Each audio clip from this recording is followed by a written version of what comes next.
ម៉ែតែទាំងអស់យើងខ្ញុំសួរថាគេឈឺស្រួលឈឺគេធ្វើដាក់យើងដាក់យើងក៏ឈឺសំបីអាព្រីភ្លើនេះវាកាន់ជើងខ្ញុំទេវាកាន់ជើងខាង enemy ទាំងអស់យើងមើលខ្ញុំបាញ់គេមកក្រក់ចុះ200ខ្វះតែមួយលេខទៅ200ងប់វាព្រមសោះទាំងអស់យើងមើលសំខាន់សល់ជីវិតគេ1%គេមួយជាមកបាញ់ខ្ញុំទាំងអស់យើងជួយគិតមើលអាព្រីភ្លើវាកាន់ជើងខាងណាតើខ្ញុំដឹងថាខ្ញុំវាអត់ skin ដាក់មកធ្វើមិនយើងអត់មាន skin ដូចគេមក skin ដូចគេអូ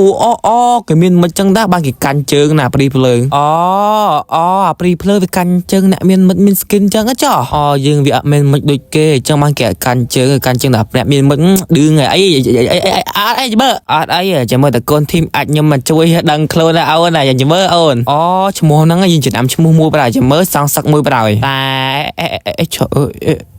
អត់អីទេសារកូនធីមមួយនេះតែនេះបាញ់សាហាវប្រហែលចាំមើលទាំងអស់យើងមកគ្រប់3ក្បាលលៀនសក់នុកនឹងប្រហែលម៉ែថាមែនសាហាវប្រហែលចុយ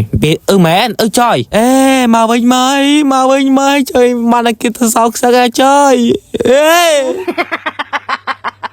ណែទាំងអស់យើងណាដែលគាត់ចង់ដាក់ម៉ាន់លីចឹងណាយើងអាចឆែកមើលក្រោម profile ខ្ញុំបានឬក៏អ្នកទាំងអស់យើងឆាតទៅបងទិញវាខ្លួនឯងក៏បានដែរវារឿងតម្លៃម៉ាក់ធូរថ្លៃអែមស្រែមចយមកលឿនទៅដាក់ភ្លុកបាញ់ភ្លុកប្រោយវាថាលឿនជាងផ្ទះទៀតណោះ